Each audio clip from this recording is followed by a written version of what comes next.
কোরআনে ২৫ জন নবীর কথা বলা আছে, আর তাদের গল্পগুলো হাজার হাজার বছর ধরে ছড়ানো। কিন্তু কখনো কি ভেবে দেখেছেন আজকের এই মডার্ন ম্যাপে তাদের জীবনের গল্পগুলো ঠিক কোন কোন জায়গায় ঘটত? ঠিক এই প্রশ্নটার উত্তর খুঁজতেই আমাদের আজকের এই জার্নি। চলুন এই অভিযানে আমরা একসাথে বের হই। আমরা জানি যে মানবজাতির জন্য ১,২৪,০০০-এরও বেশি নবী এসেছিলেন, তাই না? কিন্তু কুরআন আমাদের সামনে বিশেষভাবে ২৫ জনের গল্প তুলে ধরে। আর এ ২৫ জনের কাহিনীই হল আমাদের আজকের ম্যাপের ভিত্তি, যা আমাদের সময় আর মহাদেশের মধ্যে দিয়ে একটা অবিশ্বাস্য যাত্রায় নিয়ে যাবে। তাহলে আমাদের এই জার্নিটা শুরু হবে কোত্থেকে? আমাদের ম্যাপের কাঁটাটা আমাদের নিয়ে যাবে সভ্যতার একদম শুরুতে। রেডি তো? আমাদের প্রথম স্টপ হল মেসোপটেমিয়া, মানে টাইগ্রিস আর ইউফ্রেটিস নদীর মাঝখানের সেই উর্বর ভূমিটা, যা এখনকার মডার্ন ইরাকের অংশ। এখানেই কিন্তু মানব ইতিহাসের প্রথম চ্যাপ্টারগুলো লেখা হয়েছিল, আর আমাদের প্রথম নবীরা এখানেই হেঁটে বেরিয়েছিলেন। আমাদের যাত্রার একেবারে শুরুতে আমরা ৩ জন ফাউন্ডেশনাল নবীর সাথে পরিচিত হচ্ছি। প্রথম মানুষ আদম, যিনি জেরুজালেম আর মক্কায় উপাসনার প্রথম ভিত্তি গড়েছিলেন। এরপর আসছেন ইদ্রিস, যিনি মিশরে জ্ঞান বিজ্ঞানের চর্চা শুরু করেন।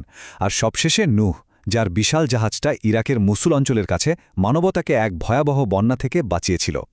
একটা ইন্টারেস্টিং ব্যাপার কি জানেন? নূহকে প্রায় সেকেন্ড অ্যাডাম বা দ্বিতীয় আদম বলা হয়, কারণ ওই মহাপ্লাবনের পর তার বংশধরদের মাধ্যমেই পৃথিবীটা আবার মানুষে ভরে ওঠে। মেসোপটেমিয়া থেকে আমাদের জার্নি এবার একটা নতুন মোড় নেবে লেভ্যান্ট আর মিশরের দিকে। আমরা এখন একটা পরিবারের গল্প ফলো করব, এমন একটা পরিবার যার যাত্রা আর বংশধরা শুধু একটা অঞ্চলের না, বরং বলা যায় পুরো বিশ্বের ইতিহাসকেই বদলে দিয়েছিল। এই বংশতালিকাটা একবার দেখুন। আদম থেকে নূহ আর নূহ থেকে ইব্রাহিম পর্যন্ত মানবতার একটা সরল রেখা। কিন্তু খেয়াল করে দেখুন, ইব্রাহিমের পরেই গল্পটা দুটো বড় ধারায় ভাগ হয়ে যাচ্ছে। আর এই ভাগটাই কিন্তু ঠিক করে দেবে মিডল ইস্টের পুরো ইতিহাস। ইব্রাহিমের জীবনটা ছিল পরীক্ষা আর বিশ্বাসের একটা মহাকাব্য। ভাবুন তো একবার, একজন মানুষ একা একটা পুরো জাতির মূর্তি পূজার বিরুদ্ধে দাঁড়িয়েছেন, অলৌকিকভাবে আগুনের ভেতর থেকে বেঁচে ফিরেছেন, আর আল্লাহর আদেশে নিজের জন্মভূমি ইরাক ছেড়ে ফিলিস্তিনে পাড়ি জমিয়েছেন। তার এই অবিশ্বাস্য বিশ্বাস আর স্যাক্রিফাইসের জন্যই তিনি খালিলুল্লাহ বা আল্লাহর বন্ধু উপাধি পেয়েছিলেন। ইব্রাহিমের সাথী ছিলেন তার ভাইপো লূত।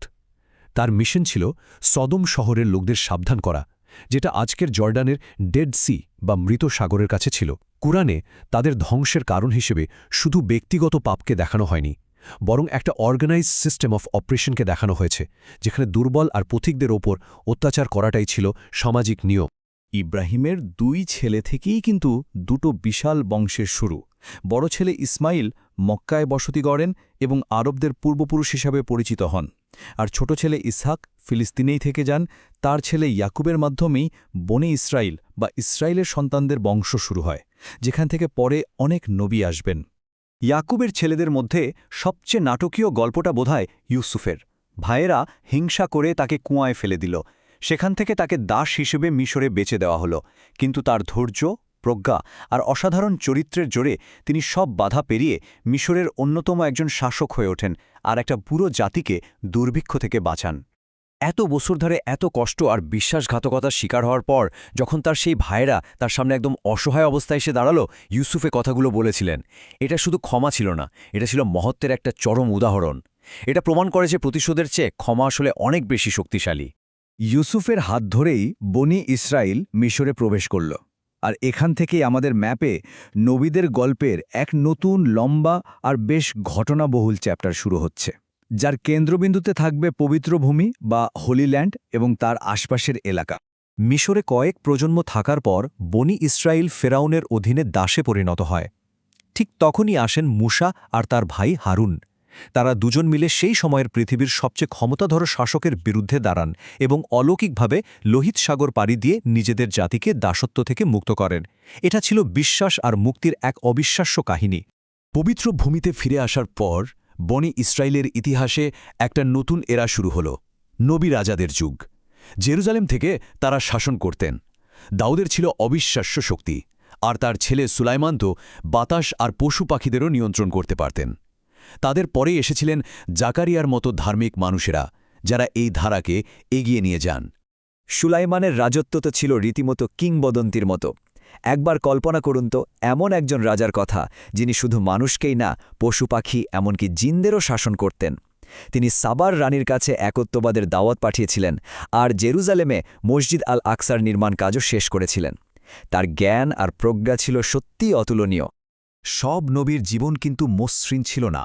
আমাদের ম্যাপ এবার আমাদের এমন কয়েকজনের কাছে নিয়ে যাচ্ছে যাদের বিশ্বাসকে চরম পরীক্ষার মুখোমুখি হতে হয়েছিল। যেমন ধরুন তুরস্কে আইয়ুব, যিনি নিজের সবকিছু হারানোর পরেও ধৈর্য হারাননি। ইরাকে ইউনিস, যিনি একটা মাছের পেটে বসে নিজের ভুল বুঝতে পেরেছিলেন। আর লেবাননে ইলিয়াস, যিনি একাই একটা মিথ্যা দেবতার উপাসনার বিরুদ্ধে রুখে দাঁড়িয়েছিলেন। বনি ইসরায়েলের নবীদের গল্পের প্রায় শেষের দিকে ফিলিস্তিনের মাটিতে দুজন নবীর আগমন হয়, যাদের জন্মটাই ছিল একটা মিরাকল।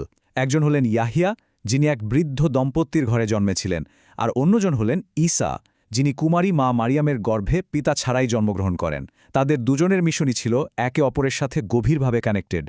আমাদের ম্যাপের যাত্রা এবার একদম শেষ পর্বে। আমরা পবিত্র ভূমি ছেড়ে এবার ঢুকছি আরব উপদ্বীপের বিশাল মরুভূমিতে, এমন একটা জায়গা যারও কিন্তু নিজস্ব একটা সমৃদ্ধ ঐশ্বরিক ইতিহাস আছে। ইসলামের শেষ নবীর আসার আগেও কিন্তু আরবের বুকে অনেক নবী এসেছিলেন। যেমন ধরুন হুদ, যিনি আদ জাতির অহংকারের বিরুদ্ধে সাবধান করেছিলেন; সালেহ, যিনি সামুদ জাতিকে আল্লাহর একটা নিদর্শনকে সম্মান করতে বলেছিলেন; আর শুয়াইব, যিনি মদ্যানবাসীদের ব্যবসায়িক সততার কথা মনে করিয়ে দিয়েছিলেন। প্রত্যেকটা গল্পই আমাদের নৈতিক অবক্ষয়ের করুণ পরিণতির কথা বলে। আর আমাদের এই পুরো যাত্রার শেষ হচ্ছে সেই চূড়ান্ত বার্তাবাহকের দিয়ে, যিনি কোনো একটা বিশেষ জাতির জন্য আসেননি, বরং তাকে পাঠানো হয়েছিল সমগ্র মানবজাতির জন্য রহমত হিসাবে।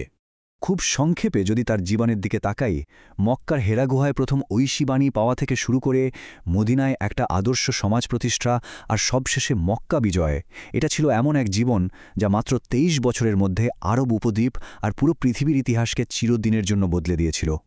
অন্য নবীদের মতো তার কিন্তু দৃশ্যমান মজিজা ছিল না, মানে লাঠি সাপ হয়ে যাওয়া বা সাগর দ্বিভাগ করার মতো কিছু। নবী মোহাম্মদের সবচেয়ে বড় মজিজা ছিল একটা বই, আল কুরআন। একজন নিরক্ষর মানুষের কাছে এমন একটা গ্রন্থ আসা, যার ভাষা, জ্ঞান আর নির্ভুলতা আজও একটা বিস্ময়, সেটাই ছিল তার সবচেয়ে বড় মিরাকল। তো এভাবেই আমাদের সফরটা শেষ হলো। ইরাকের মেসোপটেমিয়া থেকে শুরু করে মিশরের নীল নদ হয়ে জেরুজালেমের পবিত্র ভূমি পেরিয়ে আরবের মক্কা ও মদিনা পর্যন্ত, আদম থেকে মোহাম্মদ, আমরা এক অবিশ্বাস্য ম্যাপ ফলো করেছি। প্রত্যেকটা জায়গা, প্রত্যেকটা পথ এক একটা গল্পের সাক্ষী হয়ে আছে। কিন্তু এই পুরো জার্নিটার পর একটা প্রশ্ন কিন্তু থেকেই যায়। প্রাচীন নবীদের এই ম্যাপটা আমাদের আজকের এই মডার্ন দুনিয়ার একে অপরের সাথে জুড়ে থাকা ইতিহাস নিয়ে কি শেখাতে পারে? এই গল্পগুলো শুধু অতীতের নয়, হয়তো আমাদের